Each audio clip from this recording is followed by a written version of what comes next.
Awesome Chat is brought to you by Sidekick Media Services. We are your sidekick in business for social media, video production, and more. Find out more at sidekickmediaservices.com. And listeners like you, support this show at patreon.com/awesomecast.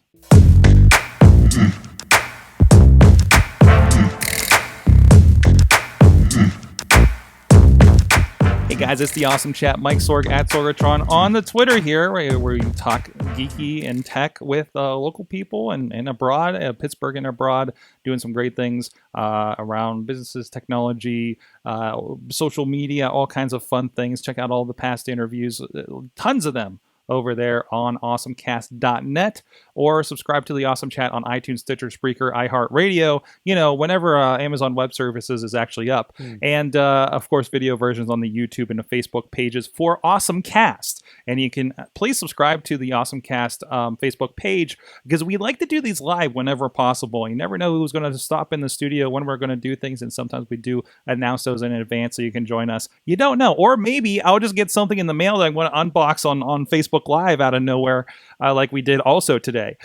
So go check out all that stuff, and please support the show, patreon.com/awesomecast. You can become a member there and get some behind the scenes video as well, and the state of the Awesome Cast. So with me today is somebody, a long time friend of the show. I think I knew you before we had an Awesome Cast. Scott Simmons joins us back in the day, PodCamp days. Yeah. I remember. I don't think I ever told you this. I remember way back in the day. It was like PodCamp 3-ish, maybe. Yeah, maybe. And you're hanging out there with somebody in the sessions, and you're chatting about stuff. And I happened to be East Drive. I would just happen sitting next to you. I kind of knew you were the ScareHouse guy at the time, right? Yeah. And I don't know if you were even sponsoring PodCamp at Not that point. First year, no. Or the first year I went, no. But that was I think that was my first kind of chance meeting with you. Yeah, so that sounds about right. And yeah, maybe I said hi. I don't know. But I probably mostly kept to myself, as I do. But Podfather. But yes, I guess so. Just quietly in the back, learning things, taking notes. And of course, we had you on an early episode of Awesome Cast way back in the day. ScareHouse is your thing. For those the uninitiated or those not in Pittsburgh, what is it? So ScareHouse, it's kind of a thing, and this is always new. There you go. There's your 2017. And it's funny, because it's the off season. We're only open mid-September through Halloween, and so I'm not doing as many media appearances and things this time of year. So I'm a little rusty on this as I get rolling. But ScareHouse is a very elaborate haunted house in Pittsburgh that has been lucky enough to be recognized not only nationally, but now we're getting international, which is just crazy.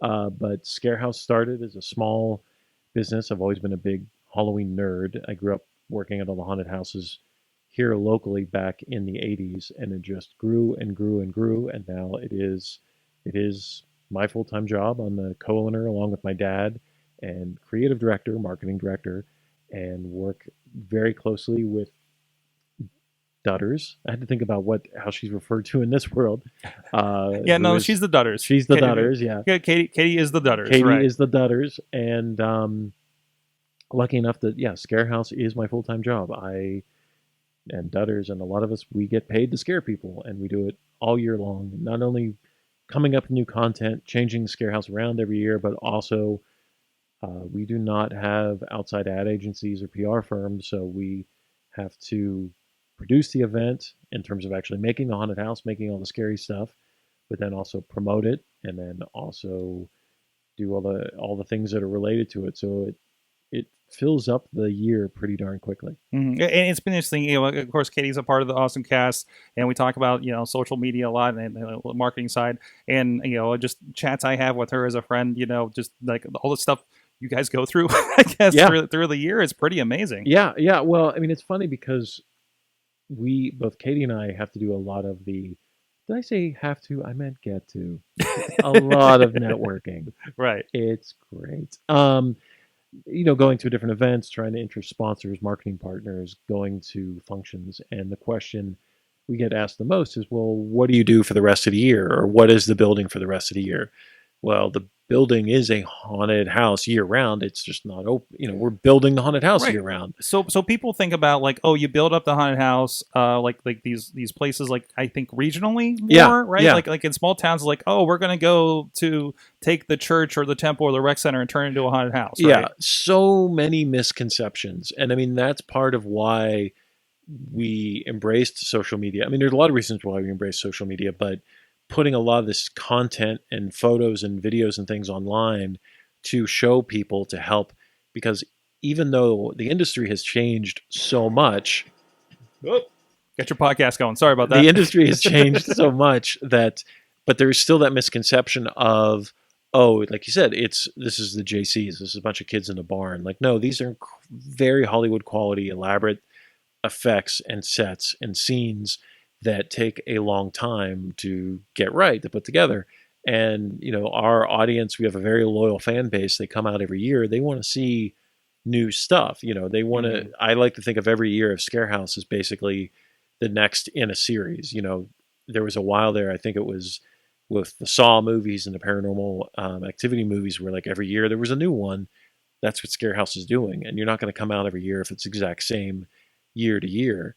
And this was an analogy that somebody on our team came up with of when people say, well, why does it take, what are you doing for the rest of the year? Think about if you live in a house, residential house, and you go, okay, I'm going to fix my bathroom, or I'm going to fix up my kitchen.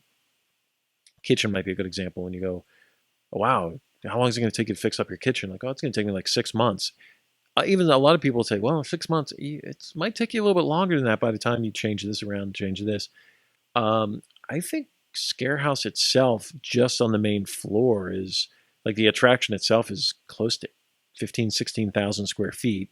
And we're usually changing 50 to 60% of it. So, okay, well, we're responsible for changing the interior of 9,000 square feet of highly elaborate, sophisticated theatrical stuff, new technology. Like, yeah, that's going to take about 10 months to do. Mhm.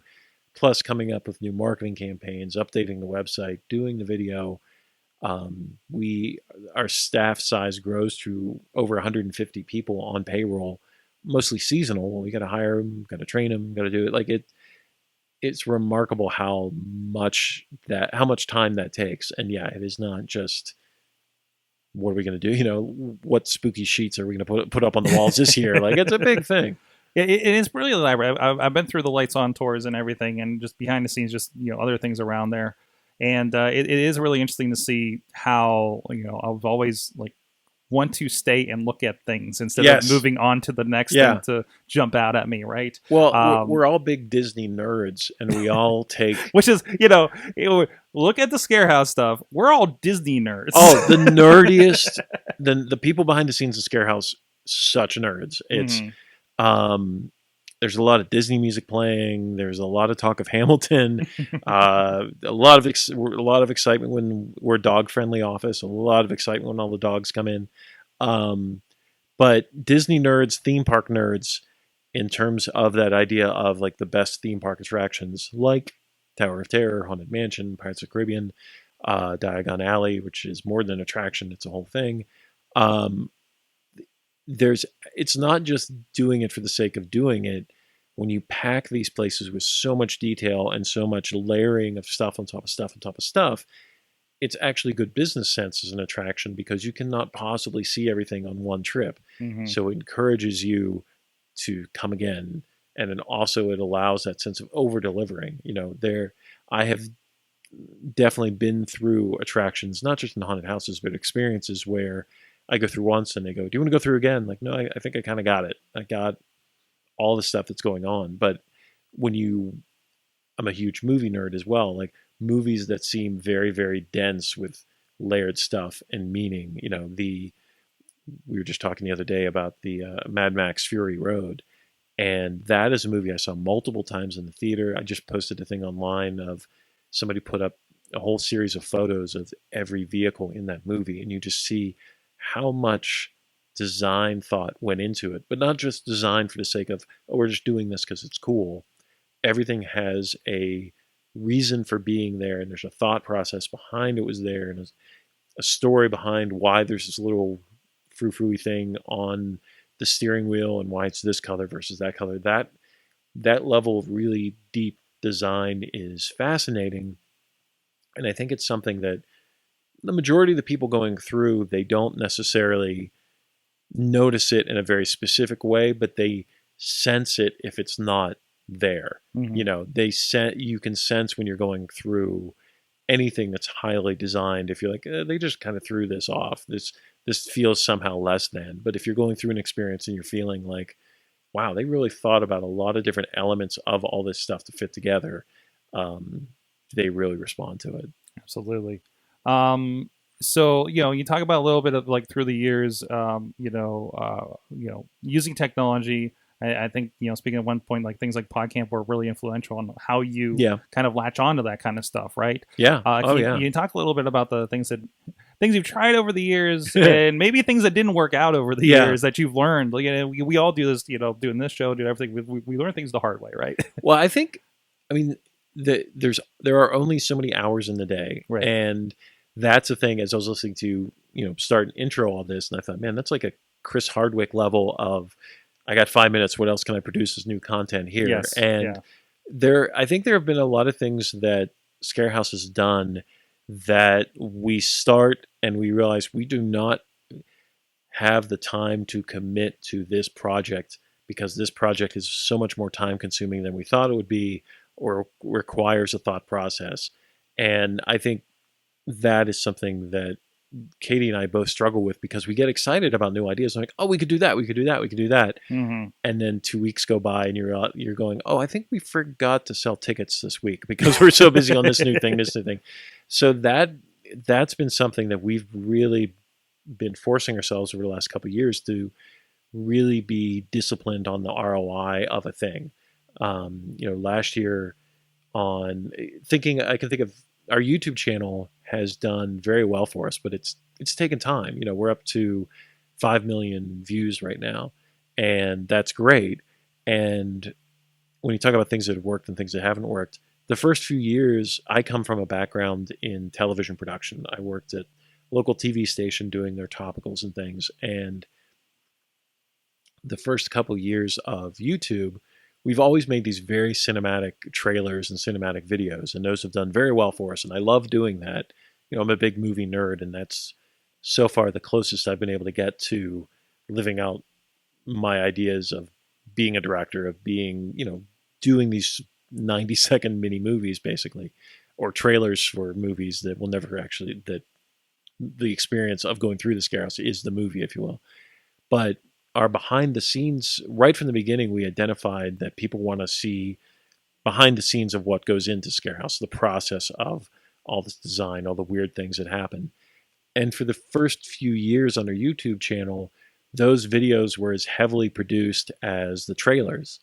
And they kind of felt like it. They had voiceover, like they looked like those kind of EPK things you get on the DVD features of everyone's talking in sound bites and they're really fast moving. And like that doesn't really work. It's especially now with everyone being so connected. So what's been working better for us now is doing more videos that are much more casual and much more transparent and open. Still, and it's been fun for me to sort of figure out where is that balance, because I still want it to look like a well-produced thing, but how do you make a behind-the-scenes video that still shows off the amount of work and the personality that goes into doing the stuff we're doing, but it can't look like, okay, this is take 4 of this thing, and let me adjust this light, let me do that. So I think that approach has worked better. I think the things that we've tried in terms of digital and technology and marketing have been the things that, and to Dutter's credit, she was the one who noticed this, we were definitely doing videos that made us laugh, and that's fine if you're doing it just as a lark. But there were a lot of things we were doing that were just so bizarre and so weird. And you go, this is not only not selling tickets, but this is making people who watch some of these videos feel like this crowd has a bunch of inside jokes that I don't get, and feel almost like we're putting a wall up. Like, no, we need, as a brand, we need to be a little bit more inclusive. We need to let people in on things. Absolutely.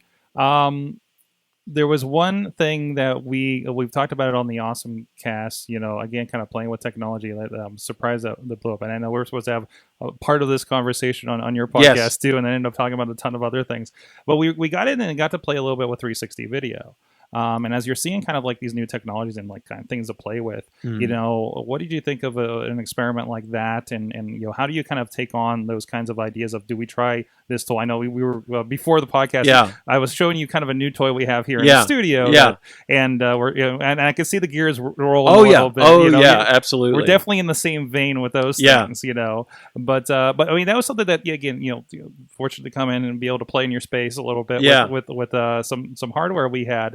How do you take on like kind of like those new kind of technology ideas like that and hardware and things like that? A lot of times it's funny. My girlfriend has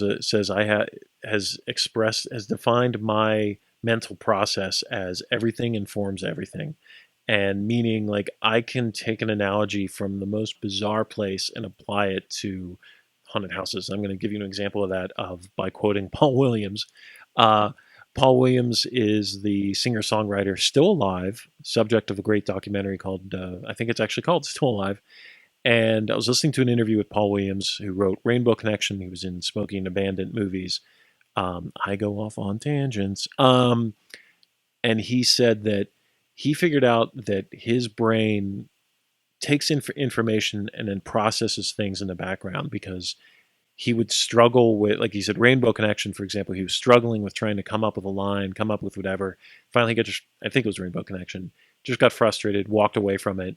And he said it was 2 weeks later, he suddenly went, oh, I got it, out of nowhere. And he said he realized in the back of his mind, like some part of his brain was still figuring that out. And was just like, I got this, just push me in the back. And I find with technology, a lot of times, that's how my brain works.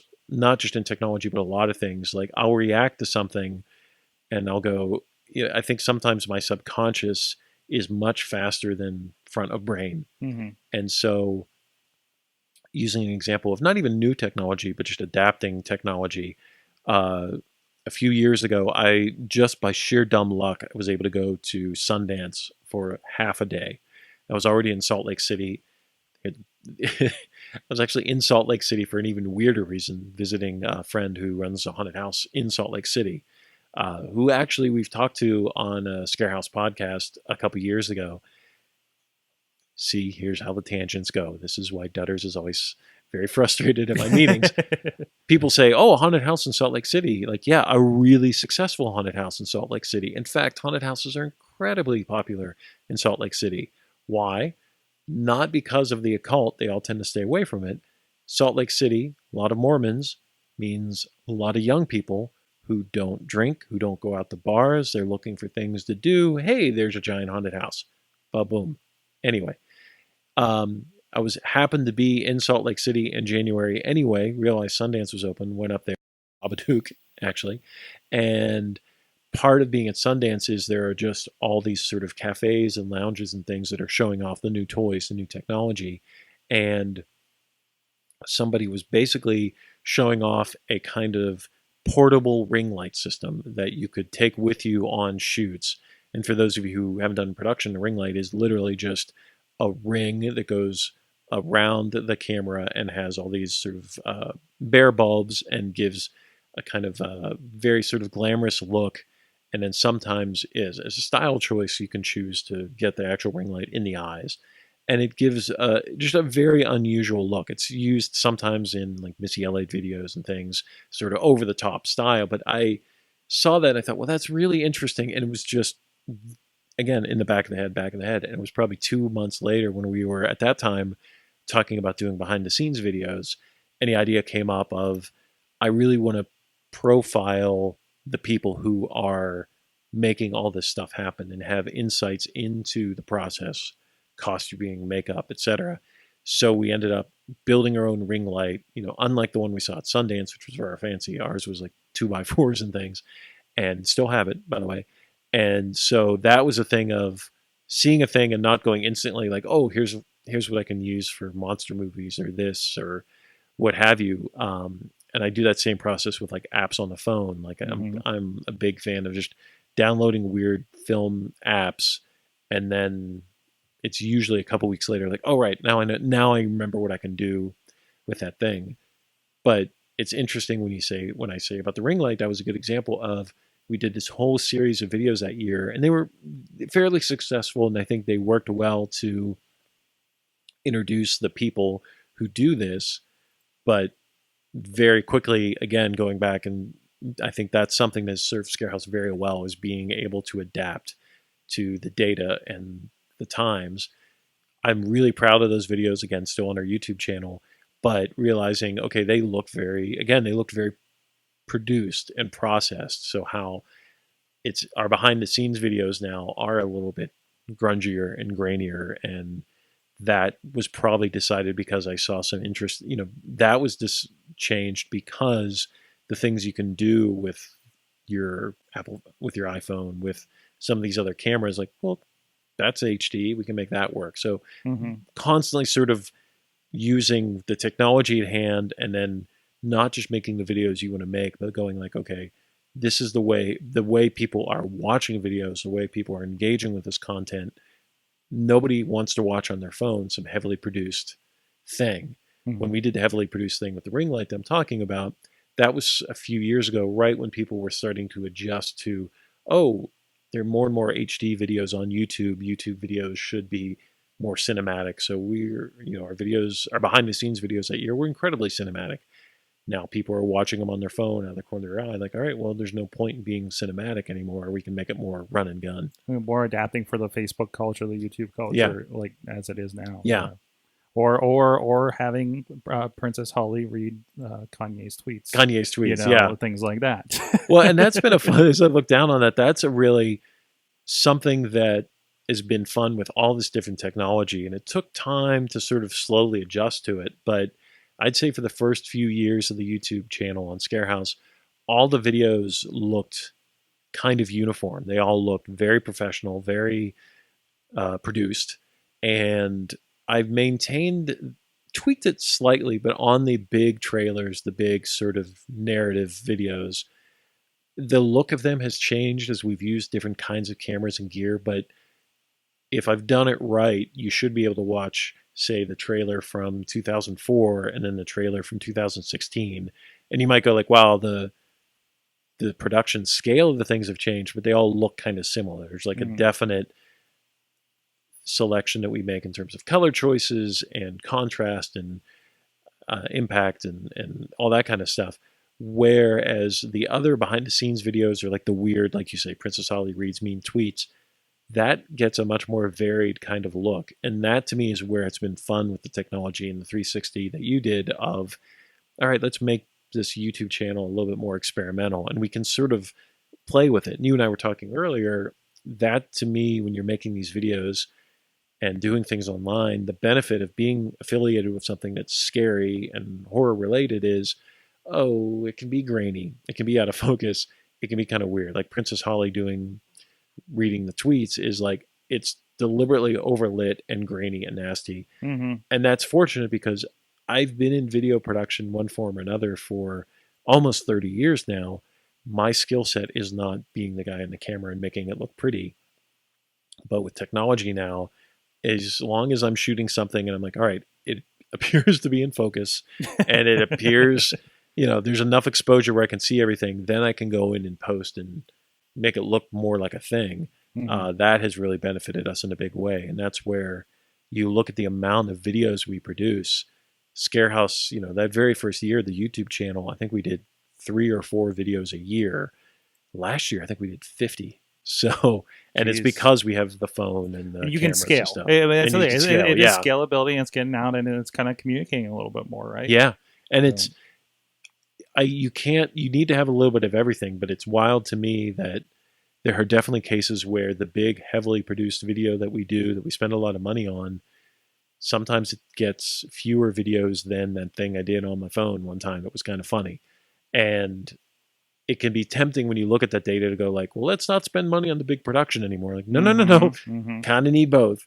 And that applies to our marketing conversations too. We have that all the time. Like, it's great when you can do that thing on social media of, we posted that weird thing on Facebook with no money behind it, and we reached tens of thousands of people. Well, that's great, but you still also need to spend the money on the radio and the traditional advertising. Like, they've got to balance each other out. Yeah, because I mean, even for you, you have kind of a more traditional business in the long run too. Yeah, That yeah. will attract those people that still reach the radio. But again, you're not just throwing everything at radio and Yeah, no. playing the streets. Like there's more strategy behind it than there would have been in maybe even 10 years ago. Yeah, I mean, this gets into marketing strategy stuff, but I think there's definitely there's so much new and exciting stuff that you can do on social media, of course, and a lot of these other methods, and a lot of the old methods are not working as well. And the ROI, the ROI of a good Facebook campaign is much better than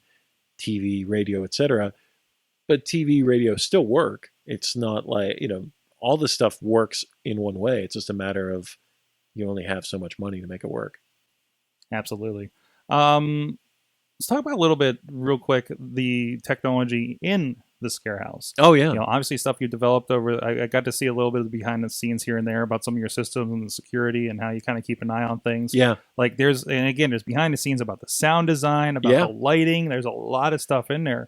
Like what's kind of the most like kind of impressive, or maybe you don't notice kind of technology that you've maybe applied over the last several years, or is it a lot of old school kind of concepts? It's the thing I love about ScareHouse is, I mean, I love a lot about ScareHouse, but our approach, I love when we can mix old school and new school and mix like some in the same way that sometimes we'll have the most elaborate set and character in the world that we have spent months building and creating and do this incredibly elaborate thing. And then the very next scene is a cheeseball $3 scare that I was doing back in the 80s, and it still works. And it's like, well, and again, it's that balance. Like, you couldn't do ScareHouse could not exist if it was just all $5 scares, but then it also wouldn't be effective if it was all the really expensive things too. And with us, the technology is the same way. Like we have a lot of technology in a way of the animations and effects, and it's great because in the haunted house industry, there is an actual trade show you can go to. And what's great is guys who used to do special effects for movies are now doing mask making and things for the haunted houses, because CGI in movies means there's not as much work for them to make the masks, the characters, the creatures. And they're able to do these little control boxes that are, they're tiny. They could fit in the size of your hand. And what will happen is Nino, who is our operations manager, but really our guru when it comes to all this tech stuff, he can essentially, you can go in with all the servos and reprogram these animations every year. And that's something that's been great is, so you can, you go to the trade show. We have the haunted attraction industry has a trade show in St. Louis every March. And, we will buy a animation that's been created where it's, say, zombie comes out and he moves his arms left and right, and he's run by a little digital control box that puts out digital sound. What is so much fun for us is the technology is such that every year we can redress that character and change the sound effect he makes, even change his animation. So maybe one year that same character is the zombie that's coming out trying to get you. Next year, we hang him upside down, redress him, and he's the victim who is flailing for help. Those little sort of, and it's all, again, as we say, like, this is the kind of stuff wasn't that long ago. If you want to have like a audio animatronic figure, you're dealing with theme parks, you're dealing with Gilderfluke systems. Gilderfluke was this, I think I want to say there's still some animations out there running Gilderfluke, but like Gilderfluke was, I remember back in, would have been the 80s, and like Gremlins 2 and some of the big special effect creatures. They have these incredibly elaborate computer devices that you had to like be an engineer to figure out how to reprogram. Now it's just, you're plugging an SD card into a laptop, and it's your sequence to reprogram these animations is just like a video editing or a PowerPoint timeline of your essentially moving little blocks around and saying, okay, at this point do this, at this point do that. But I think the most technology we're using is probably more in terms of our sound design right now, Mm-hmm. of using it for, these little boxes that can put up to like 16 channels of audio and really just fill the space in such a way. And we want to do more of that, more like that show control kind of thing. Of we do a lot now where you trip a motion sensor and a monster comes out and makes a sound.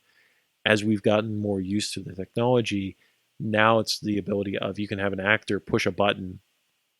And I think this is a thing that we're really going to start doing more with, of where it used to be actor jumps out and has to scream. Then it became, okay, the actor jumps out and he pushes a button and there's a light that comes on. Now you can have a thing where the actor can actually jump out, push a button, there's a sound effect, there's a light, maybe the lighting in the room changes. Like, you can do all this stuff off a push of a button. In the same way, like, if you're with home control now, we have these things like, okay, when I push a button, this lights goes off, the music starts, the things like, to be able to do that in the haunted house where an entire room can change. So you're applying home automation to in some the cases, haunted house yeah. in some rooms. Yeah, That's yeah. interesting. And it's, it's very much like whatever works. Like, what is, I say all this, we have, there are some places in, and I'll be honest, you can't tell going through. There are some places where there might be a sound or lighting effect that took a really long time to figure out, with like reprogramming, digital, this, that, and the other. A lot of the sound source in ScareHouse is off of these little $35 MP3 players that are getting harder and harder to make, which makes my budget sad. But in the little, you can get them on Amazon, these little $35 MP3 players that you plug into USB power, and we just put one 20-minute audio loop on that, hook it up to a thing, and you go, that some of the most big impressive sound systems in the room. I mean, there are definitely places in our attraction where we have really expensive, elaborate speakers with subwoofers, and they're running off of this thumb drive or this little tiny little thing. But it's like, if it works, it works. Is it like an iPod Shuffle kind of thing, or just iPod Shuffle? What am I, made of money? These are like the small little things. Yeah. The Creative Zen or something. Yeah. Oh yeah, and it's the same way in lighting. There are, I will say, like, the majority of our lighting is all LED based. It is. We have a guy. We got a guy. Who comes? I love it. You're one of the, like, that's kind of like the point where you're like, I got a guy to handle that. Oh, I got guys and girls in all kinds of weird places, but like Bert actually created his company's mini spotlight, and he's sort of mastered the idea of taking those little LED lights and making sort of little torpedo versions of them, basically. And they are perfect for the haunted house business, because that is the hardest thing, is hiding the lights in the room. So it's not like big clamp lights hanging down. And he continues to find you talk about new technology. I will go to the show in a few weeks and he will show me all the toys, and I'll go, all right. And then 3 weeks, and then we go back to design meetings, and we're thinking, and sometimes it's a matter of like, oh, Bert showed us a toy, how can we fit a scene around that? And then other times it's bringing Bert out and going, can you make a whole room full of candles that are all like basically these little battery LED lights? And there are a few places in ScareHouse where we've got very, like in the big theater, for example, where we had to have a lighting designer come in from CMU, and he put all the lights up and he built a board for it, and it's all like you push a button and this thing to this thing to this thing. And then maybe the scene before it is little red screw-in light bulbs that I still get at Home Depot for $4. I'm like, this is amazing to me that I'm still intermixing like state-of-the-art digital technology with the little ping pong ball sized red light bulb that I was using back at the YMCA haunted house in the 80s. But it all, like, the more you get into this stuff, the more you go, like, it really is more about the telling the story or trying to create the look than the actual tools. And knowing the tool for the job too. Yes. Yeah. And that was probably one of the best pieces of advice I ever got when I was in high school. They had sort of the career day. And even back then I knew I wanted to get into, at that point I wanted to get into film production, but I was aware that TV video production was an option, was a thing that existed. And the person who came in and addressed, our little group of people who wanted to get into this said, it's much more important to learn communication and writing and the ability to tell a story or convey a message. Because even then, and that would have been back in the late 80s, she said technology is always changing, and nobody could have imagined how much it was going to change. But so many people, when they're trying to get into production, at least back then, and probably still now, they get into production, they think the way to get into production is I'm going to know every last aspect of how the camera works and how to do this thing and do this thing. And like, even then realizing like, well, in 2 years, that camera will be obsolete. How do you tell a story in 30 seconds or less? How do you convey it? How do you, and that served me very well. That, the same when in the 90s, I was doing these very expensive TV commercials, and, you'd have the crew come in, we were shooting on film, we were doing all that. I'm using the same skill set and mindset of how to convey a story, how to make an interesting shot, how to edit these things together. But now I'm shooting stuff on a phone or a little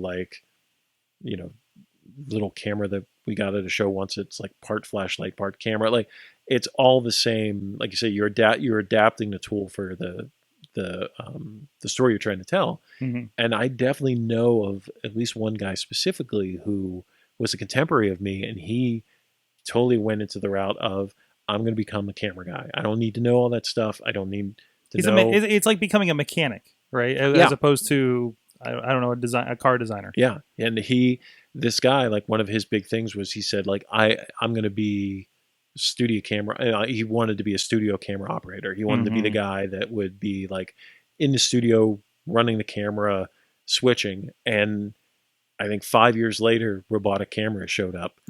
And then years after that, like, now it's all just like what used to be done. Well, I remember what used to be done by like 4 or 5 people is now just very much like what you're doing. Like, just all the big news shows now is just one person sitting like the Wizard of Oz, just making this camera move, making this. Yeah, that was always interesting. The one time I got to be on a local main studio production, and I'm just in a room. I sit on the set with the host, and then the camera operator guy walks across this long room and through a door. Yeah. And then the cameras start moving, and we sometimes I'll hear him over a speaker. Like, that was it. Like that kind of detached thing. One of the most fascinating, and then at the time prophetic things I ever did was, this would have been, I want to say, mid to late 90s. I was in, so I've always, when the haunted house, I still do this, not as much as I would like, but as we were building ScareHouse up, we would take road trips and basically go to parts of the country where there are clusters of haunted houses, because ScareHouse was not always open every year. We opened in 99, and then we had like some years we couldn't find a location, bounce around. So in the early 2000s, I was spending a lot of time, like, we would try to find a location, try to find something to make it work, wouldn't work. And like, all right, well, we can't open, at least we can learn by going to a bunch of other haunted houses.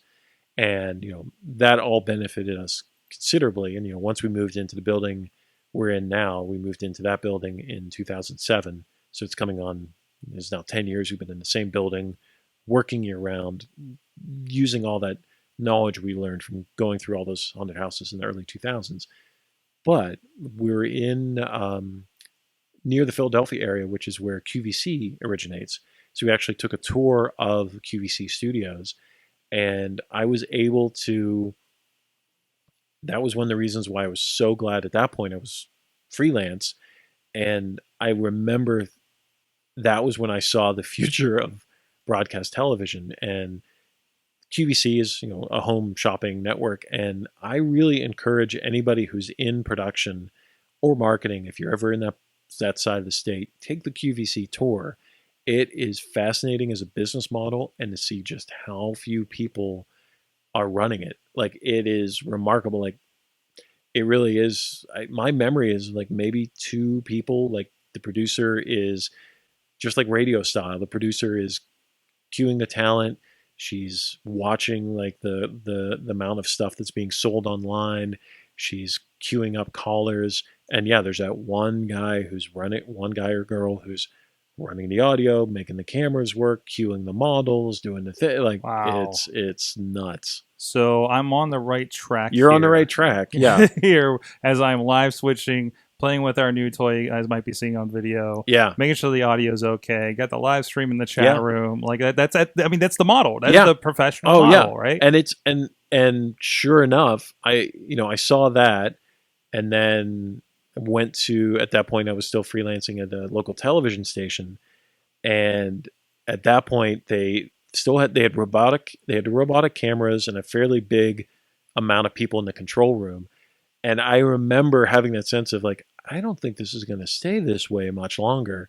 And sure enough, when they knew that particular TV station, new building, new control room, new control room, real small, probably actually about the size of this room. And it was all it all came true. It all was like, oh, yep. And I will say this is one of the things that cracks me up now when you see on social media, people have opinions, and I will see them see like a typo on a chyron on a local news station, like, oh, somebody lost their job. Like, no, they did not.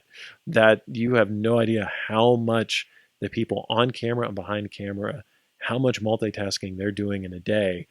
And like, I think there's this misconception on the local news level, especially, that, oh, there's like a team of makeup artists and stylists, and this person, there's one person responsible for typing in the names. Like, no, like everybody is doing like 17 jobs. They're fitting that in while they're doing all the other things. Yeah. And guess what? They're going to be typos, people and make miscues and everything else, and they're just making it work. Absolutely. It's impressive to see things like, being a wrestling fan, and seeing the big productions they do. And every time there is a mistake, it's like glaring, right? Because they're right on. Yeah. Well, yeah. I mean, think about mistakes. We're recording this just a few days after the Oscars on Sunday. I've been watching that video, like the Zapruder film, like, and there are actually there are videos online. I love this. That actually break down, like, freeze frame and point out like it's like a post game. Like, they'll circle one guy's face and like, here's the point where he just realized what's happening here, and then play it. And here's what's probably going through Warren Beatty's eyes. And here's when this one communicated this. And like, I was thinking about this. I could probably do a whole seminar on crisis aversion and like all the steps that went wrong for that to happen, and like step by step by step, how this person should have reacted, how this person should have done this, how that, like, it's and how much of it also is actors that are just like, hand me the thing, read the thing, right? So they're not prepared for live interaction like this in most cases. No. Yeah. Well, and the multitasking, all of us multitask. Yeah. Especially in this room. But there's a great indicator of multitasking does have an impact. And I don't know if you've been keeping up on this story, but this has come out fairly recently that, so again, tangents, everything informs everything. So for those, I think everyone knows the whole story, that basically the accountant who was responsible for handing Warren Beatty the Best Picture envelope accidentally gave him the envelope for the award that had already been given for Emma Stone. And that's how this whole thing happened. And you go like, how could that accountant screw that up? He had one job. Well, you look on his Twitter timeline, and this post very quickly deleted after people found it. That particular accountant had posted a photo of Emma Stone backstage with her Oscar. So basically, not saying that had something to do with it, but at the point when that accountant, his one job that he had at that given point was to make sure Warren Beatty got the right envelope, he would have been tweeting a photo of Emma Stone and posting his whole thing like, I'm here with Emma Stone and her Oscar. Like, chances are which is a thing that's encouraged, to show the behind the scenes, because that's the culture right now. It's the biggest event. Everybody make sure you get your tweets, but don't forget to do the first job. So chances are, and that's, and that tweet has since been deleted, and the accounting firm said, he shouldn't, like, at some point, he took his mind off that envelope and is like, oh wait, what hashtag can I use for Emma Stone? And as he's probably, I'll conjecture, as he's thinking of what clever hashtag to put up, Warren Beatty's standing there with like a ticking time bomb, like, oh, this is bad. It's yeah. Wow. Well, on that note, This is why Dutters gets frustrated, because we have you can ask her if we have meetings and we have objectives, and then they're like, let me tell you something about I learned from Hamilton, and we go way off. Yeah, I mean, yeah. Same thing with our meetings. But anyways, the ScareHouse. Yeah, of course, you guys doing stuff all year. Follow the YouTube page, follow the Facebook, follow the Twitter, and you guys actually even just did something over the Valentine's Day. Yes, with the basement. So Valentine's Day basement event. Yeah, and we'll be ramping up the content we produce soon. We tend to lie low in the winter because people. I think sometimes as a seasonal business, especially something related to Halloween, haunted houses, you have to go away. You don't want to be too obnoxious. But you'll start seeing some content from us, especially on YouTube soon, and ScareHouse podcast if you like this kind of thing. Awesome. Thank you so much, Scott Simmons, ScareHouse Scott on the Twitter. Yep. Go hit him up over there, and of course you can follow everything in all the chats over at awesomecast.net. Please consider supporting this, patreon.com/awesomecast, and subscribe to the Awesome Chat and the Awesome Cast on your iTunes, Stitcher, Spreaker, iHeartRadio, or even the YouTube and the Facebook video versions of it. Thank you so much to my awesome guest, Scott, for joining us here in the Mayhem Studio in the wonderful Beach Food neighborhood here in Pittsburgh, PA. You've been our awesome audience. Have an awesome week.